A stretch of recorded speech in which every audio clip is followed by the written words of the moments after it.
நண்பர்கள், தோழர்கள், நலம் விரும்பிகள் மற்றும் உலகெங்கும் உள்ள தமிழ் உள்ளங்களுக்கு உங்களுடைய வெல்னஸ் குருஜியுடைய அன்பான வணக்கங்கள். இன்றைக்கு உடலுடைய ஆரோக்கியம் அப்படிங்கிற ஒரு வரத்தை பெறுவதற்காக நிறைய முயற்சிகளை நாம் செய்து கொண்டிருக்கிறோம்.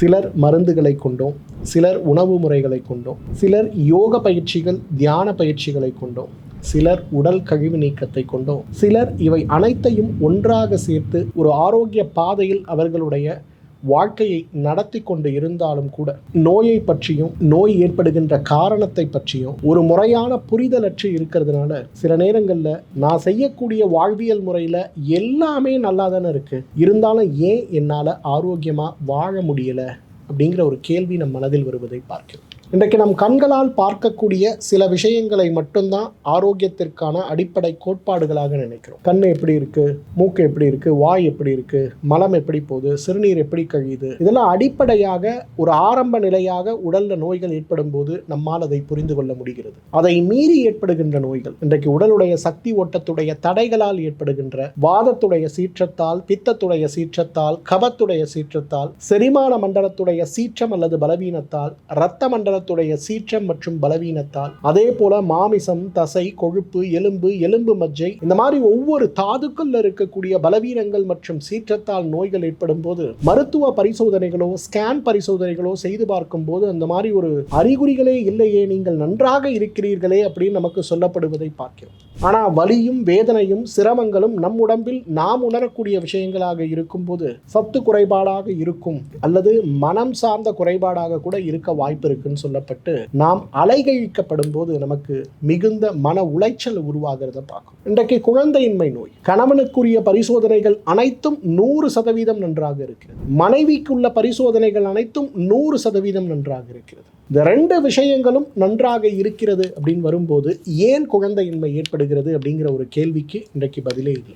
சரி, செயற்கை முறை கருவூட்டலுக்கு போறோம், முயற்சி பண்றோம், 1 முறை 2 முறை 4 முறை 5 முறை செய்தாலும் குழந்தையின்மைன்னு சொல்லக்கூடிய நோய் நம்மை விரட்டி நம்மை சிரமப்படுத்துறது நம்ம பார்க்கிறோம். என்ன காரணத்தால் நமக்கு குழந்தையின்மை ஏற்படுகிறது அப்படிங்கிற ஒரு புரிதல் நமக்கு தேவை. ஆயுர்வேத மருத்துவமோ, தமிழ் மருத்துவமோ, இயற்கை மருத்துவமோ இன்றைக்கு உடலுடைய வளர்சிதை மாற்றங்கள் அப்படின்னு வரும்போது ஒவ்வொரு வளர்சிதை மாற்றத்திலும் நிகழக்கூடிய நிகழ்வுகளும் அந்த நிகழ்வுகளின் போது வெளிவரக்கூடிய உடலுடைய அறிகுறிகளும் கழிவுகளும், சீற்றமடையும் போது உடல்ல ஏற்படக்கூடிய நோய்களும், அதே போல உடல்ல அந்த சத்துக்கள் குறைந்து போகும்போது திசுக்களுடைய வளர்ச்சி குறையும் போது ஏற்படுகின்ற நோய்களை பற்றியும் அவ்வளவு அழகாக சொல்லி இருக்கிறத பார்த்தோம். ரசதாத்து, உணவிலிருந்து கிடைக்கக்கூடிய சத்து உடல் திசுவாக மாறும் போது உடல்ல கிடைக்கக்கூடிய முதல் திசு வளர்ச்சி, அது அப்படியே ரத்தமா மாறுது, அப்படியே தசையா மாறுது, அடுத்து கொழுப்பா மாறுது, அடுத்து எலும்பா மாறுது, அடுத்து எலும்பு மஜ்ஜையா மாறுது, அதுக்கடுத்து பெண்களுக்கு அவர்களுடைய பெண்மைக்கான அமிலங்களாகவும்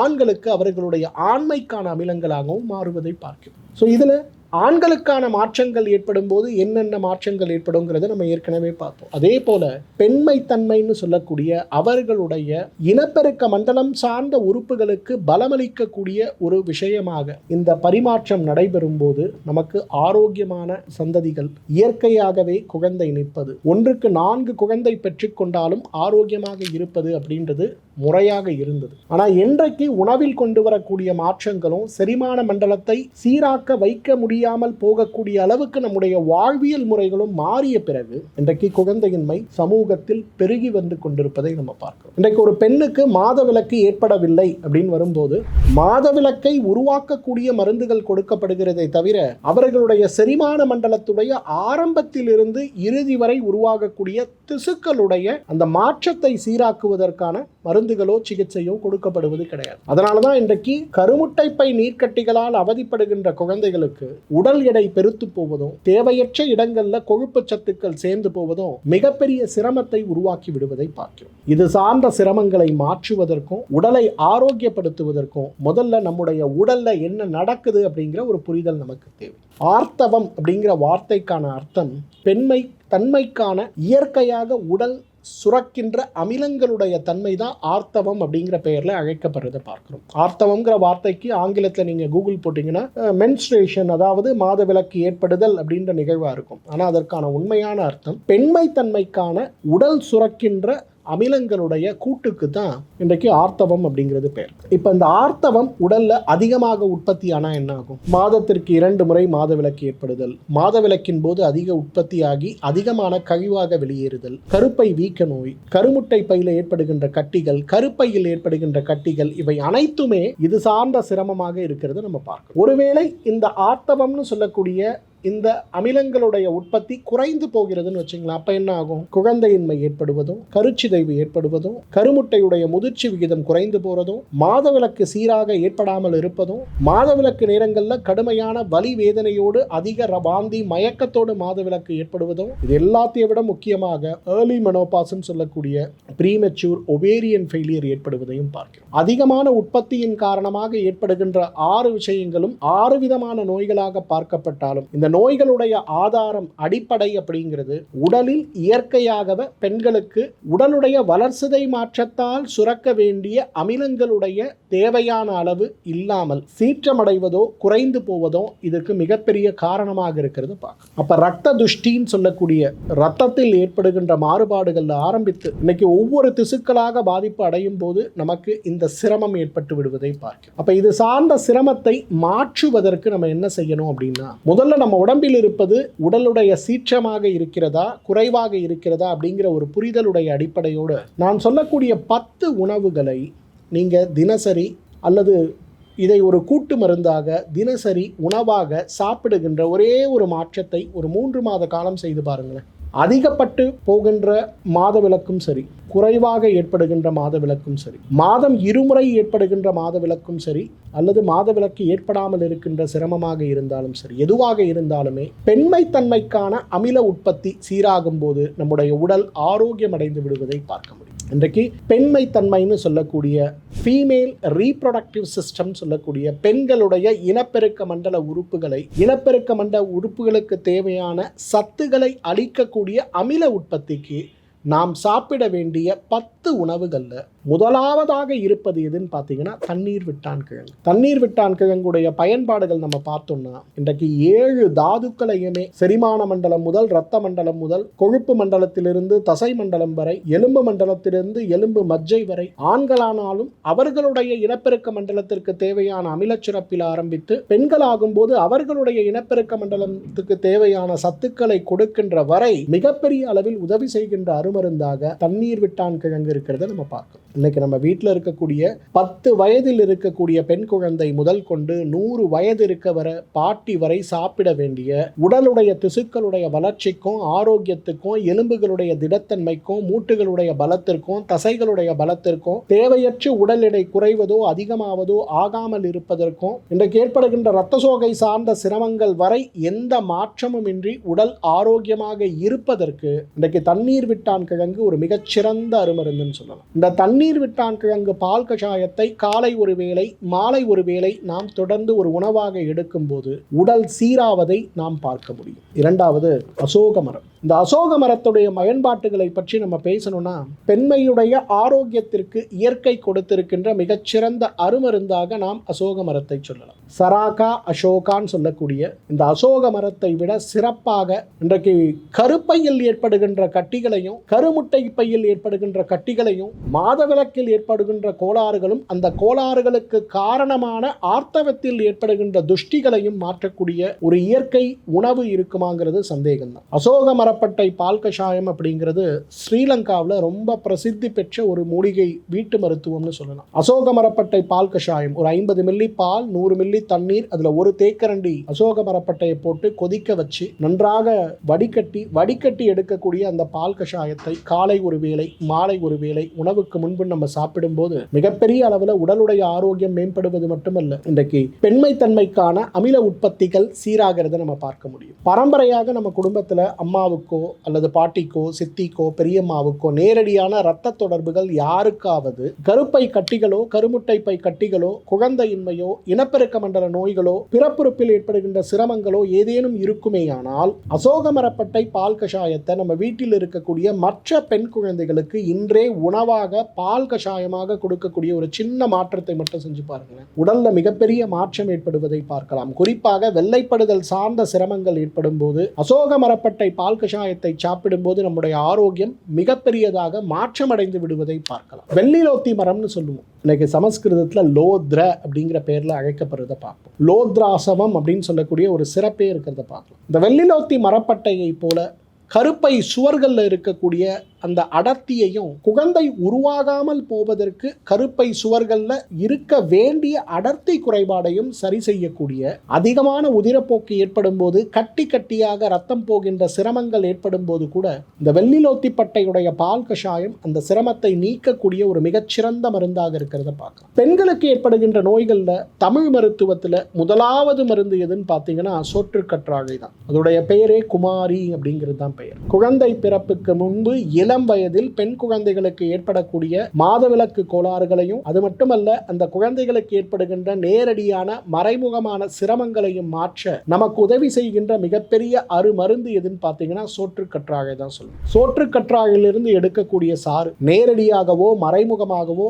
நம்ம உணவில் சேர்க்கக்கூடிய ஒரே ஒரு வழக்கத்தை வைத்துக் கொண்டாலே, தினமும் சாப்பிட முடியவில்லை என்றாலும் கூட வாரம் ஒரு முறை இருமுறை சாப்பிட்டாலே பித்தத்தால் ஏற்படுகின்ற இனப்பெருக்க மண்டல நோய்களும், இரத்தத்துடைய துஷ்டியால் ஏற்படுகின்ற இனப்பெருக்க மண்டல நோய்களும், அதீத வாதத்தால் ஏற்படுகின்ற உடல் வறட்சியினால் ஏற்படுகின்ற இனப்பெருக்க மண்டல நோய்களும் மிகப்பெரிய அளவில் மாற்றமடைந்து விடுவதை நிச்சயமாக நாம் பார்க்க முடியும். கோரைக்கிழங்குடைய பயன்களை பற்றி ஏற்கனவே சொல்லியிருக்கேன். வாதத்தால் ஏற்படுகின்ற, எலும்புகளால் ஏற்படுகின்ற சீற்றத்தை மாற்றுவதற்கு கோரைக்கிழங்கு மிகச்சிறந்த மருந்து. அதே போல வாதத்தால் ஏற்படுகின்ற, பிறப்புறுப்பில் ஏற்படுகின்ற வறட்சி, பெண்மைத்தன்மைக்கான அந்த நாளமிலா சுரப்பிகளுடைய செயல் மாற்றம் ஏற்படும் போது ஏற்படுகின்ற சிரமங்கள் வரை மிகப்பெரிய அளவில் மாற்றத்தை தந்து நமக்கு பெருவாழ்வை அளிக்கக்கூடிய மருந்தாக கோரைக்கிழங்கை நம்ம சொல்லலாம். அவ்வளவு சிறப்பான மருந்து கோரைக்கிழங்கு. கருஞ்சீரகம், இன்றைக்கு கருஞ்சீரகத்துடைய பயன்களை பற்றி நம்ம சொல்லணும்னா, எப்படி அமுக்குரா கிழங்கு, சீந்தில் கொடி, நெல்லிக்காய் இதெல்லாம் மிகப்பெரிய அளவில் உடலுடைய திசுக்களுடைய செயல்பாடுகளை மாற்றி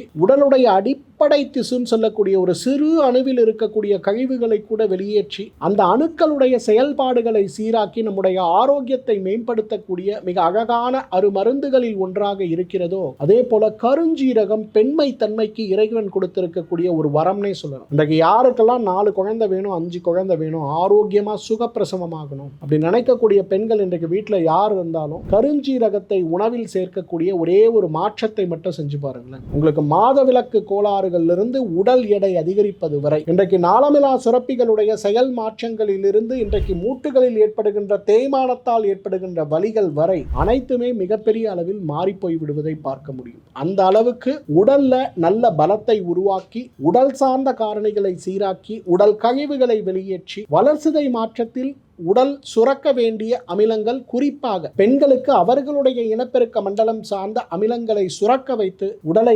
ஆரோக்கியப்படுத்துகின்ற மருந்துகள்ல கருஞ்சீரகத்திற்கு இணையான மருந்தே இல்லைன்னு சொல்லலாம். அவ்வளவு சிறப்பான மருந்து கருஞ்சீரகம். நிறைய மூட நம்பிக்கைகள் உண்டு. கருஞ்சீரகம் எல்லாரும் சாப்பிடக்கூடாது, கருஞ்சீரகம் சாப்பிட்டா குழந்தையின்மை ஏற்படும். தவறு. கருஞ்சீரகம் சாப்பிட்டால் மட்டும்தான் இன்றைக்கு குழந்தை பிறக்குங்கிற அளவுக்கு திசுக்களுடைய வளர்ச்சி விகிதத்தை சீராக்கக்கூடிய மிகச் சிறப்பான மருந்துகளில் ஒன்று கருஞ்சீரகம். சீந்தில் கொடியுடைய பயன்களை பற்றி திருப்பி நான் சொல்ல வேண்டியதில்லை, நிறைய முறை சொல்லியிருக்கேன். சாதாரண செரிமான மண்டலத்தில் ஏற்படுகின்ற மாற்றங்கள் ஆரம்பித்து நம்முடைய இரத்த மண்டலம், தசை மண்டலம், கொழுப்பு மண்டலம், எலும்பு மண்டலம், எலும்பு மஜ்ஜை மண்டலம் முறை, அதைவிட சிறப்பாக கருப்பை மண்டலம்னு சொல்லக்கூடிய இனப்பெருக்க மண்டலம் வரை உடலில் இருக்கக்கூடிய பித்தத்துடைய தாக்கத்தை குறைத்து உடல்ல ஆக்கப்பூர்வமான திசுக்களுடைய வளர்ச்சியை கொண்டு வந்து உடலை ஆரோக்கியப்படுத்த வேண்டும் அப்படின்னு நினைச்சீங்கன்னா சீந்தில் கொடிக்கு இணையான ஒரு காயகல்ப மருந்தே இல்லைன்னு சொல்லலாம். சீந்தில் கொடி, நெல்லிக்காய், கடுக்காய், திரிபலம் எப்படி ஆண்களுடைய இனப்பெருக்க மண்டலத்திற்கு மிகப்பெரிய அளவில் உதவி செய்கிறதோ, அதே போல பெண்களுடைய இனப்பெருக்க மண்டலம் சார்ந்த சிரமங்களை நீக்குவதற்கும் ஆரோக்கியத்தின் பாதையில் இன்றைக்கு இனப்பெருக்க மண்டலம் வேலை செய்வதற்கும் உதவி செய்யக்கூடியது. இன்றைக்கு 35 வயதிலிருந்து 50 வயதுக்குட்பட்ட பெண்கள்ல 1000 பேர்ல 300 பேர் ஏதேனும் ஒரு வகையான மாதவிலக்கு நோயால் அவதிப்படுவதை பார்க்கிறோம். அந்த 300 பேர்ல குறைந்தது 100 பேருக்கு இன்றைக்கு கருப்பை நீக்க அறுவை சிகிச்சை பரிந்துரைக்கப்பட்டு அதில் 50 பேர் வரை கருப்பை நீக்க அறுவை சிகிச்சை செய்து கொள்வதை நம்ம பார்க்கிறோம். பின்னாடி என்ன வரப்போகுது, எந்த நோயா வரப்போகுது, இந்த மாதிரி புரிதல்லாம் கிடையாது. இன்னைக்கு மருத்துவர்கிட்ட ஒரு சிரமத்துக்கு போறோம், 2 குழந்தை உங்களுக்கு இருக்கு, இனிமேல கருப்பையுடைய ஆரோக்கியம் உங்களுக்கு எப்படி இருந்தா என்ன, கருப்பை தேவையில்லை, எடுத்துருங்க, இல்ல பின்னாடி பாதிப்பு வரும்னு சொல்லும் போது நம்ம நிறைய பேர் அறுவை சிகிச்சைக்கு தயாராகி அதை எடுத்துரும். ஆனா நம்ம நம்மில் நிறைய பேருக்கு இருக்கக்கூடிய சிரமம். இந்த மாதிரி பிரச்சனைகள் ஏற்படும் போது அதற்கான காரணம் என்ன அப்படிங்கிறது சொல்லிக் கொடுக்கறதுக்கு நமக்கு யாரும் கிடையாது. யாரும் போய் ஒரு இயற்கை மருத்துவரை, ஒரு ஆயுர்வேத மருத்துவரை, யோக மருத்துவரை சந்தித்து இது எதனால் ஏற்படுகிறது, இதை மாற்றுவதற்கு நான் எடுக்க வேண்டிய முயற்சிகள் என்னங்கிற ஒரு கேள்விகளை நாம் யாரும் கேட்கறது. இன்னைக்கு அதனாலேயே ஹார்மோன் சப்ளிமெண்ட் தெரப்பின்னு சொல்லக்கூடிய மருந்துகளும், பக்க விளைவை உருவாக்கக்கூடிய மருந்துகளும், கருத்தடை மாத்திரைகளும் கொடுக்கப்பட்டு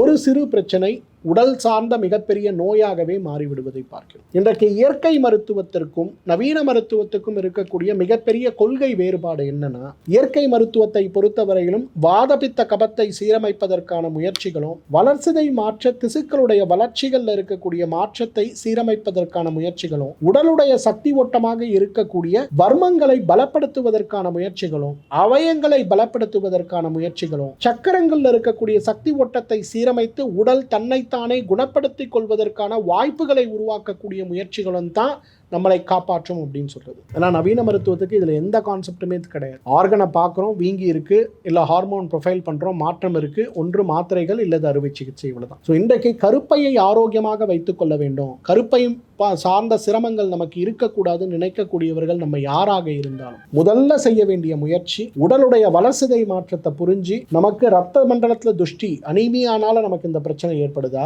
அல்லது கொழுப்புனால அதிகமாக இருக்கிறதுனால ஒபேசிட்டினால ஏற்படுதா, அல்லது உடல் எடை கடுமையாக குறைந்து போயிருப்பதால் ஏற்படுதா, எலும்பு மஜ்ஜை நோய் எனக்கு வந்திருக்கிறது, அதோடைய வெளிப்பாடாக என்னுடைய மாதவிலக்கு சிரமங்கள் ஏற்பட்டு கொண்டிருக்கிறதாங்கிற புரிதல் வரை நாம் எடுத்துக்கொள்ள வேண்டும். அந்த புரிதலுடைய அடிப்படையில் இந்த 10 மூலிகைகள் நான் சொன்னதை தனித்தனியாக எடுத்து சுத்தப்படுத்தி அரைத்து சலித்து எடுத்திருக்கக்கூடிய சூரணம், அந்த சூரணத்தை ஒரு பால் கஷாயமாகவோ அல்லது மூலிகை தீநீராகவோ காலை ஒரு வேளை மாலை ஒரு வேளை நாம் சாப்பிட்டு வரும்போது உடல் ஆரோக்கியத்தில், குறிப்பாக மாதவிலக்கு சார்ந்த நோய்கள் அற்று ஒரு ஆரோக்கியமான மாதவிலக்கோடு, மெனோபாஸ் டைம்ல வரக்கூடிய உடல் எடை அதிகமாகுது, எனக்கு எலும்புகள் பலவீனமாகுது, எனக்கு தூக்க வரலன்னு சொல்லுகின்ற சிரமம் வரை மிகப்பெரிய அளவில் மாற்றம் அடைந்து விடுவதை நாம் பார்க்க முடியும். உடலுடைய ஆரோக்கியத்திற்கு இன்னைக்கு தேவையான உணவுகள்ல சீந்தில் கொடி ஆரம்பித்து அசோக மரப்பட்டையிலிருந்து நெல்லிக்காயிலிருந்து திரிபலா வரை, கடுக்காய் வரை இன்னைக்கு சுலபமாக தினசரி நாம் பயன்படுத்தக்கூடிய மூலிகைகள் தான். ஆனால் மருந்தாக பயன்படுத்துகிறோம். இதை மருந்தாக பயன்படுத்தாமல் உணவாக பயன்படுத்துகின்ற அந்த ஒரே ஒரு மாற்றத்தை மட்டும் கொண்டு வாங்க. ஒரு 100 நாட்களுக்கு இதை ஃபாலோ பண்ணுங்க. 101வது நாள் எப்படி இருக்கீங்க அப்படிங்கிற தகவலை என்னோடு பகிர்ந்து கொள்ள முடியுமா அப்படிங்கிறத பாருங்க. இந்த ஒரு தலைப்பு பற்றி உங்களுக்கு இருக்கக்கூடிய கேள்விகள் எதாக இருந்தாலுமே இந்த வீடியோவோட கமெண்ட் செக்ஷன்ல என் கூட ஷேர் பண்ண முடியுமான்னு பாருங்க. எனக்கு எப்போ நேரம் கிடைக்குதோ அதற்கான பதில் எழுத முயற்சி செய்கிறேன். அப்படி இல்லைனா இதற்காக இன்னொரு வீடியோ எடுத்து உங்களுக்காக நான் பகிர்ந்து கொள்ள முயற்சி பண்ணுறேன். உங்களுடைய நண்பர்கள், உறவினர்கள், நம் வீட்டில் இருக்கக்கூடிய குழந்தைகள், பெண்கள், நம்ம நட்பு வட்டாரத்தில் இருக்கக்கூடிய எல்லார்கிட்டையும் இந்த வீடியோவை ஷேர் பண்ணுங்க. இந்த வீடியோவில் கொடுத்திருக்கக்கூடிய உணவுகளை மட்டும் உணவாக எடுத்துக்கொள்ளக்கூடிய ஒரே ஒரு மாற்றத்தை மட்டும் செய்ய சொல்லுங்க. ஒரு நோயற்ற வாழ்க்கை, ப்ரிவென்ஷன் இஸ் பெட்டர் தான் கியூர்னு சொல்ற மாதிரி ஒரு நோயற்ற வாழ்க்கை நமக்கு கிடைக்கிறத நிச்சயமாக நாம் பார்க்க முடியும். மீண்டும் மற்றும் ஒரு ஆரோக்கிய குறிப்போடு உங்களை சந்திக்கிறேன். அதுவரை உங்களிடமிருந்து விடைபெறுவது உங்களுடைய வெல்னஸ் குருஜி. நன்றி, வணக்கம்.